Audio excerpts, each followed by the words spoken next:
So I was teaching my students this composition the other day. And interestingly, it was a little difficult for some of them, they said, to embody this character. And I was thinking, why is that? So I told them, is it perhaps because as women, we have been constantly told or given these subliminal messages of how to act, how to behave in such a way that it quells our inner nature?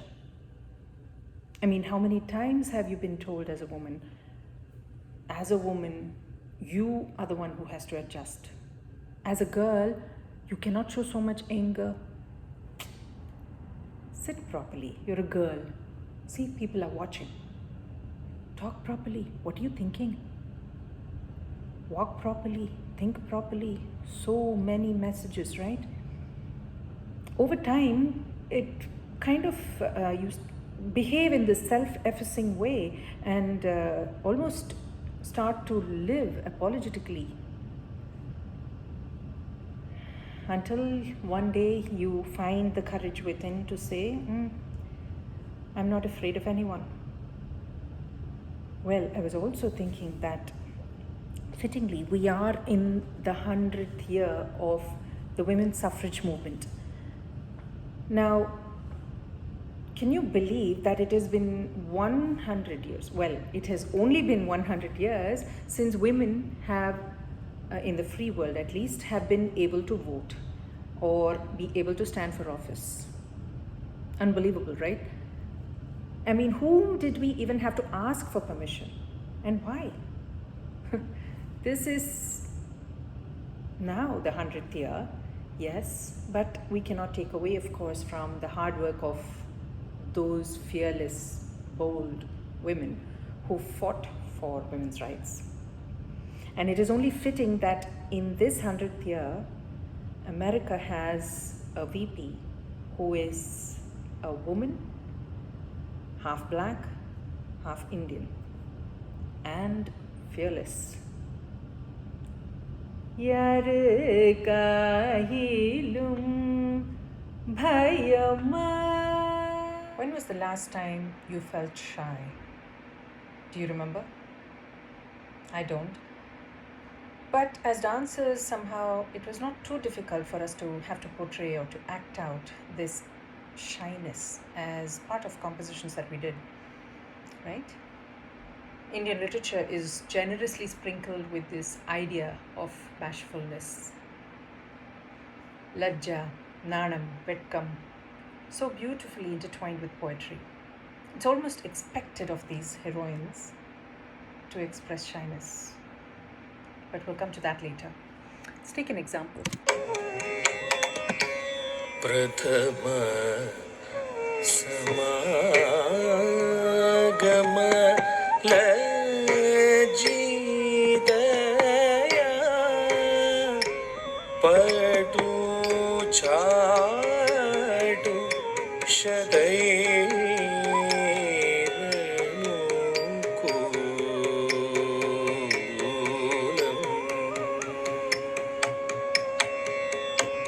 Prathama Samagama Lajidaya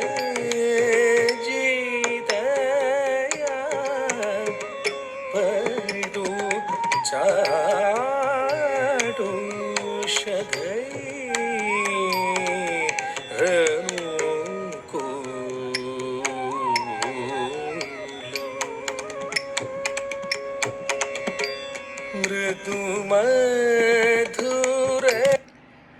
So beautiful, right? Now, when I was teaching this idea of shyness to my students, it became a job to deconstruct this action, where the eyes look, how they form an arc, how the hamsasya is held, how it joins the arc of the eyes. So many things had to be explained, and I wondered, coupled with that, the question of why, auntie, why do we need to feel shy? Right? And I understood there is a generational and a cultural difference. But beyond that, I feel girls almost feel a little bit diminished when they have to express shyness. Like that makes them somewhat less equal. Don't you think? Let's take another example. நங்கை கைலை நாதம் தரை கண்டாள் மனம் கொண்டாள் நாணியை கோனிந்து இளநகை சிந்த நின்றாள் நாணியை கோனிந்த இளநகை சிந்த நின்றாள் நங்கை. So beautiful, right? Especially when it is intertwined with mythology, and Parvati is the Naika showing shyness here. 2 points. One, as dancers, I think we are mere patras, mere vessels or actors that portray these emotions, and shyness happens to be one of them. But it has to be done with authenticity. And to access this authenticity, I feel we need to understand this fundamental difference of the dancer that we are and the person that we are.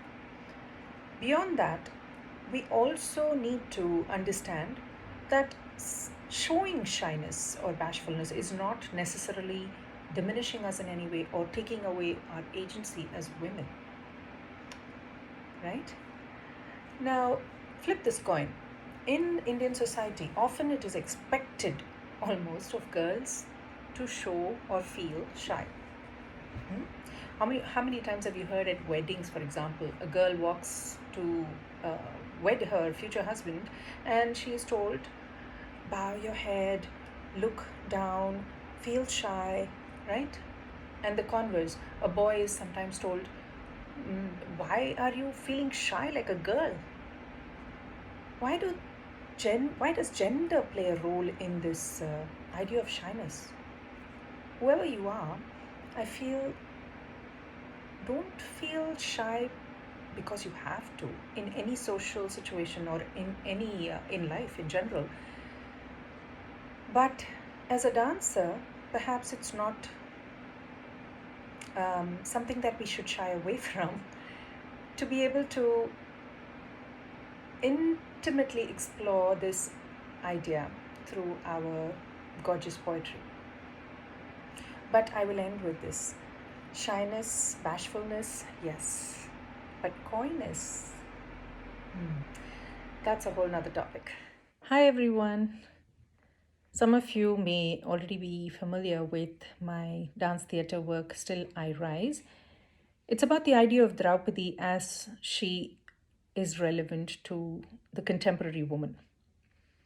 However, today I want to talk about one particular scene in which Draupadi is getting married to Arjuna. It is the Swayamvaram, of course. Draupadi is very confused, and Arjuna is in disguise. Draupadi is confused because Arjuna is disguised, and Arjuna is disguised because the Pandavas are in exile.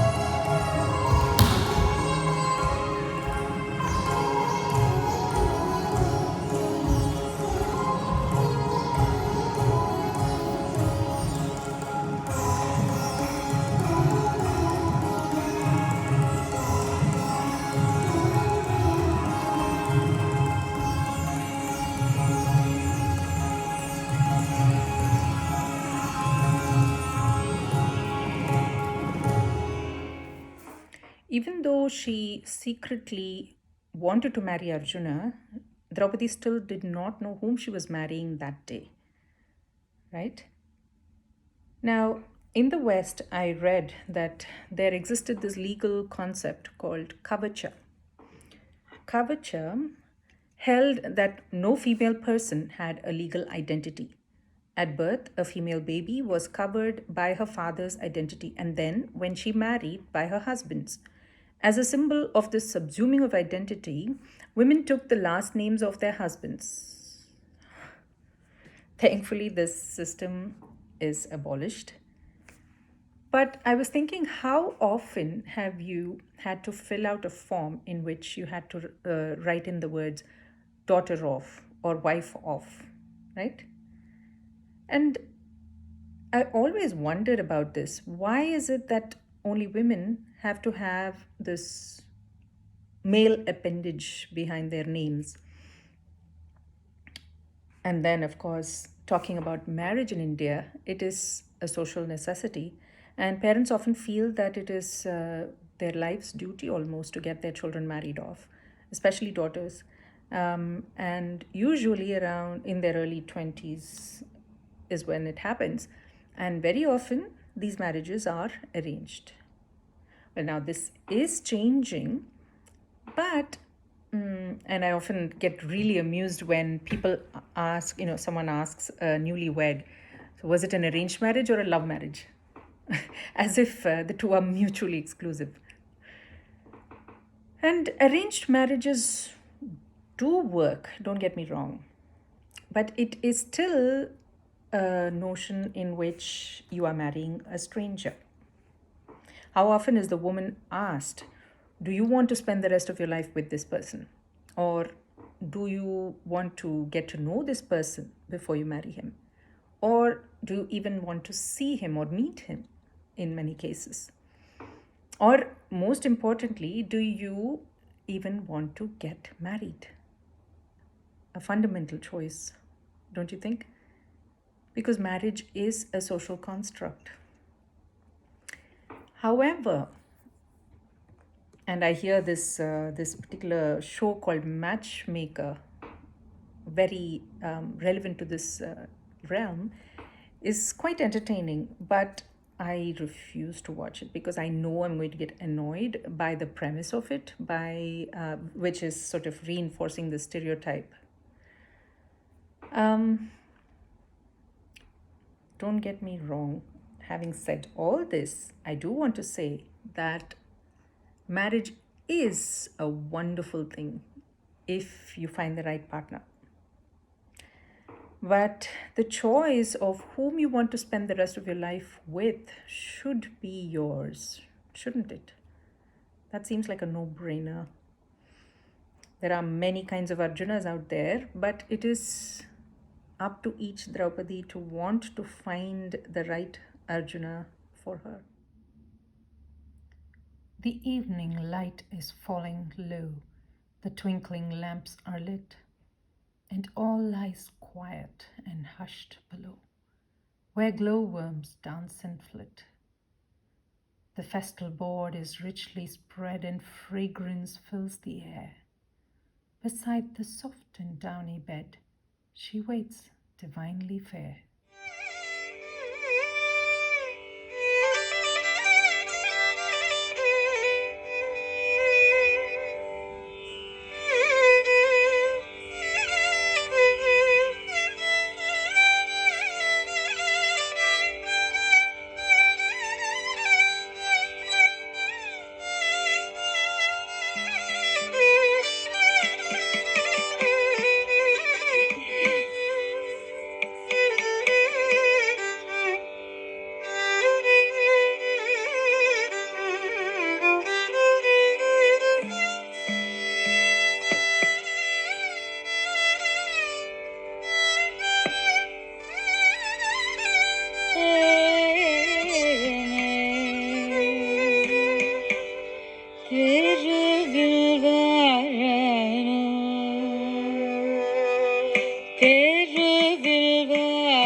Sajjika. The name itself conjures up this image of a woman who is waiting. And as she's waiting, she's decorating herself, she's decorating the surroundings, creating a space of luxury and beauty in which to receive her lover. To me, she conjures up this sense of completely being in the present moment, a sense of suspension of time, of not being aware of the world around, and being quite self-absorbed in her world, her lover, his arrival, and her own readiness for his arrival. Vasaka Sajjika. There is much beauty in her state of waiting and readying her surroundings for his arrival. There is so much love in that gesture, and taken in isolation, it is just that, beautiful. Yet I wonder, why is every Nayika classification with reference to her Nayaka? Can she not dress up and beautify her surroundings just for her own sake? What would you say, O Vasaka Sajjika? Here is a beautiful Kanjivaram I'm wearing by Panjavarnam. I have grown up wearing saris since when I was about 15 or 16 years old. I remember when my aunts and my mother taught me how to wear the sari at a time when I didn't have a clue. And then, of course, being a Bharatanatyam dancer, wearing the sari became an integral part of who I am and how I live and attending performances and all of that. And then when I moved to California traversing two cultures, two countries, this became a sort of a thread, if you will, that wove the two cultures together for me. And I want to say that to me the sari is this beautiful unstitched single piece of garment that has so much potential. And I feel that is just like all of us human beings who have a ton of potential waiting to be explored. The journey of the sari can be traced back to the Indus Valley civilization, along with the cultivation of cotton. It evolved from the word sattika, a three-piece ensemble. The advent of industrialization, dyeing, and printing gave the garment unimaginable variety. And from being India's first seamless fabric, it became a symbol of Indian femininity.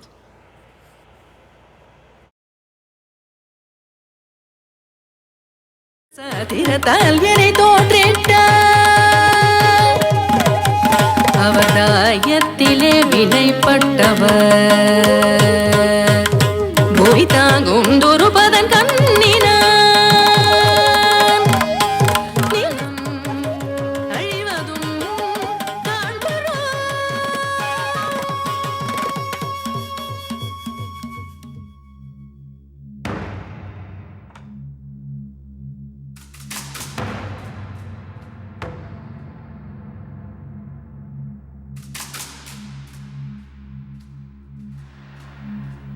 அந்த பாழ் துரியோதனன் அக்கை இரத்தம் மேவி இரண்டும் கலந்தே குழல் மீதி நிற்பூசி நறு நெய் குளித்தே சீவிக் குழல் முடிப்பேன்.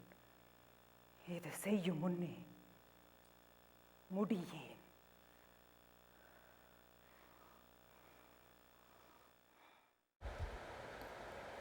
In Draupadi's disrobing in court is a parallel to the violence perpetrated against women even today. Women are often blamed for crimes against them, for dressing provocatively, but the sari is considered to be a more chaste choice of attire by a patriarchal system. Is the sari that covers her body a symbol of her honor or a binding trap under the oppressive patriarchal gaze? The ubiquitous sari, 6 to 9 yards of fabric worn during weddings, festivals, at an office, during construction work, at home, all over India. A garment of beauty. It is as varied as the women who wear it.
Algarve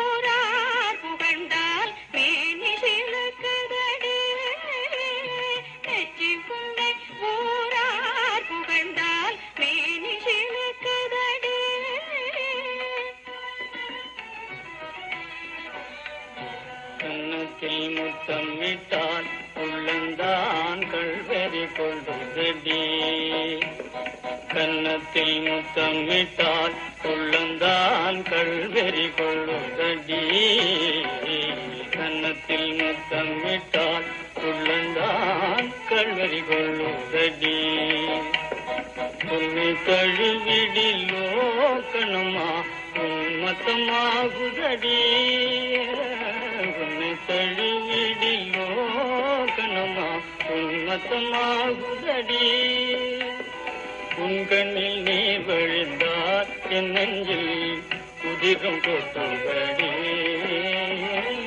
உன் கண்ணில் நீ வழிந்தார் என் நெஞ்சில் உதிரம் கொட்டும்படி என் கண்ணில் பாவை என்றோ கண்ணம்மா என் கண்ணில் பாவை என்றோ கண்ணம்மா என் உயிர் நின்ன தந்தோ. You know how they say that when a child is brought into this world, we spend the first few years teaching them how to speak and then the next several telling them to shut up. Motherhood. Joy, pain, elation, exhaustion, patience, exasperation, love. So many words come to mind, right? And Bharatiya wraps all of these emotions up so beautifully in this composition. I have felt every single one of them and more, and I'm sure all you mothers out there will agree as well. But I'm going to ask some questions, as I always do. Now, this idea of motherhood, shouldn't it be a choice whether to be a parent? I question, right? And I'm going to read a quote from this article on developmental psychology. In India, becoming pregnant was seen as an accomplishment, a fulfillment of their social role in generating a lot of goodwill and support for the rest of the family. Any time after 30 years was considered old for the birth of the first child. Any departure from the expected timetable of marry and have children raised comments from others, including strangers. So many of us have been through this. Am I right? Shouldn't motherhood be a choice, is my question. And does motherhood really complete the woman? I feel the child is an extension of his or her mother, but their own entity, their own separate being, right? Now, we also have mothers who choose to become mothers without giving birth, foster mothers, adoptive mothers, stepmothers, right? என்னதவம் செய்தனை Yashoda. She's such a beautiful example. Another question. Now, once you've brought this child into the world, is mothering only the woman's job? There are two parents, right? Another statistic for you. In 1965, in the US, mothers spent 10 hours a week on child care, while dads spent 2.5. In 2011, moms 14 hours and dads 7. We don't have any compositions in which the father is bathing and putting the child to sleep, do we? Something to think about. One more question for you. Now, why is the woman always chastised for going outside the home to work after she becomes a mother? Or she is judged for staying at home and taking care of the child to be a lesser person because of that. Her parenting style is questioned, how, when, where, everything. And I question back, isn't motherhood a choice? Whether, when, and how.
सब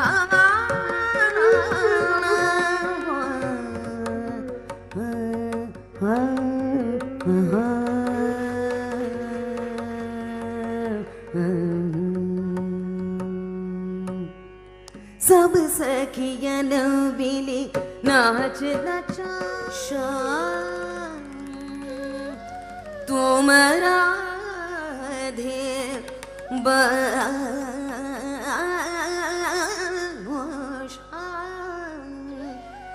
तुम राधे बनो शाह शाब बनो राधे राधे बनो श्याम तुम राधे बनो Shyam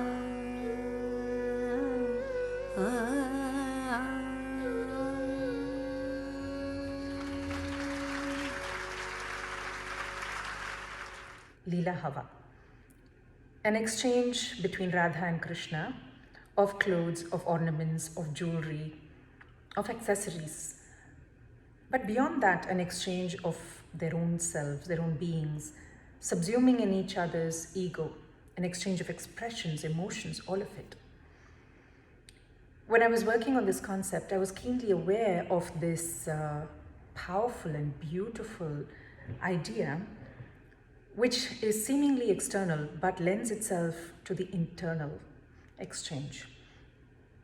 In this exchange, I saw not only a surrender of egos, but also a fluidity between genders. In Radha as well as in Krishna, I felt the entire spectrum of genders existed, and in this Leela Hava, I found a sort of complete surrender of egos and complete blending of genders, and creating not only a blurring of lines that lent itself to equality between genders, but also beyond that a sense of fluidity. A fluidity which I feel is very important in maintaining beautiful and equal relationships. Now, which got me thinking, was there a time when we all know gender inequality exists, but was there a time when gender equality was the norm? And in my research, I sort of found this. It's hard to get one's 21st century head around the Catalhoyuk settlement located in Turkey, which existed from approximately 7,500 to 5,700 BC.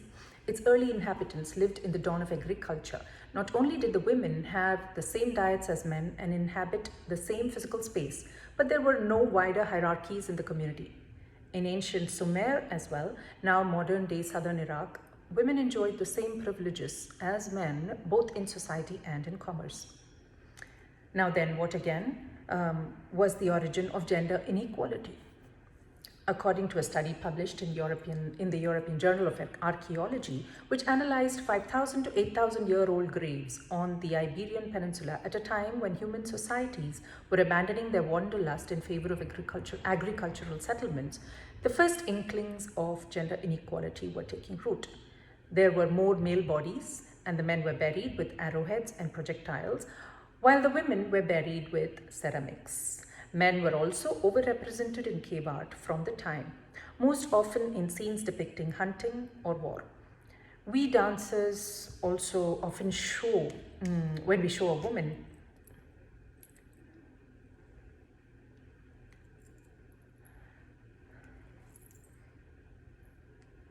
and a man,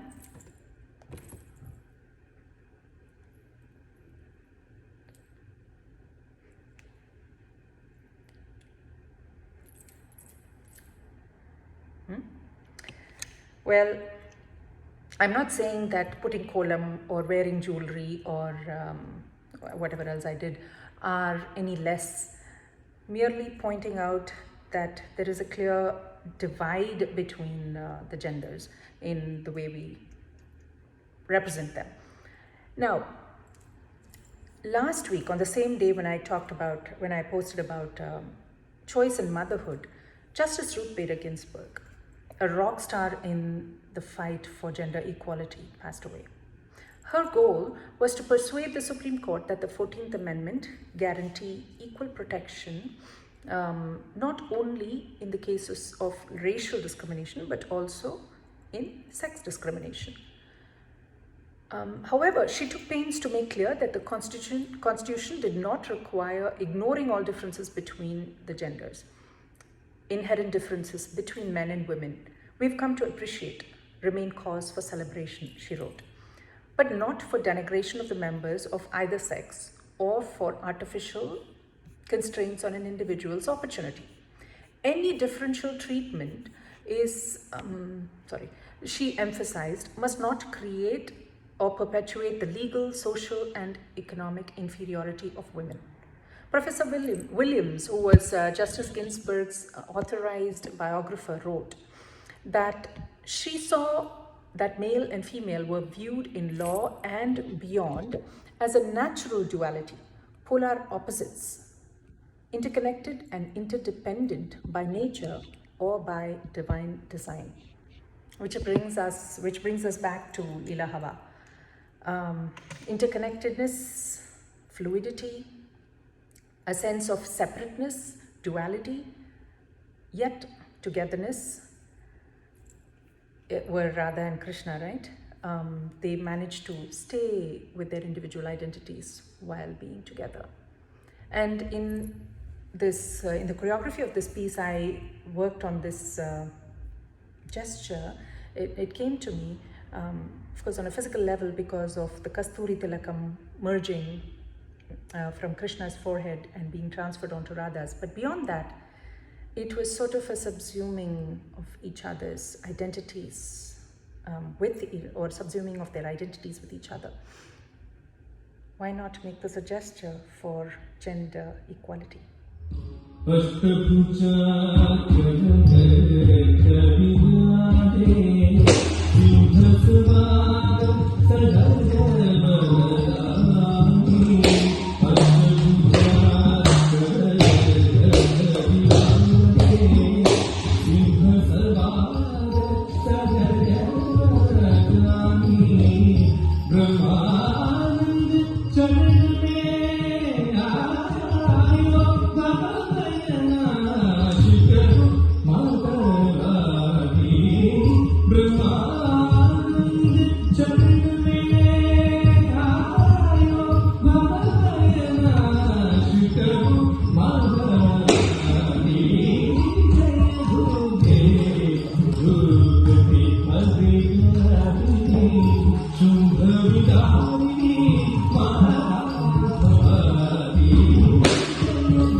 Ashtabhuja, October, the month of the goddess. The goddess, she is celebrated, she is deified, she is worshipped, she is put on a pedestal, she is objectified, but she cannot become a priest in her own temple. She can be a Durga, she can be a Savitri, she can be a Kannagi, who fights for her husband's life, who does Karwa Chauth, who does Nombu for his well-being. But she also has to be a Sita who proves herself through the test of fire. And she has no reverse ritual for her well-being. She is the apple of her father's eye, but She does not have equal property rights, and she cannot even perform the final rites for her own parents. Before, she was not allowed to pursue a career, to work outside the home, because her primary role was that of wife and mother. But now she is allowed to work, except she does not have equal pay. And she still, whether she works outside the home or not, she still has to be the primary caregiver at home, the cook, the maid, the social calendar keeper, the home manager, the juggler, Ashtabhuja, the goddess. Don't worship her, don't celebrate her, don't put her on a pedestal, don't expect her to be superhuman, and don't rape her.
Gossip.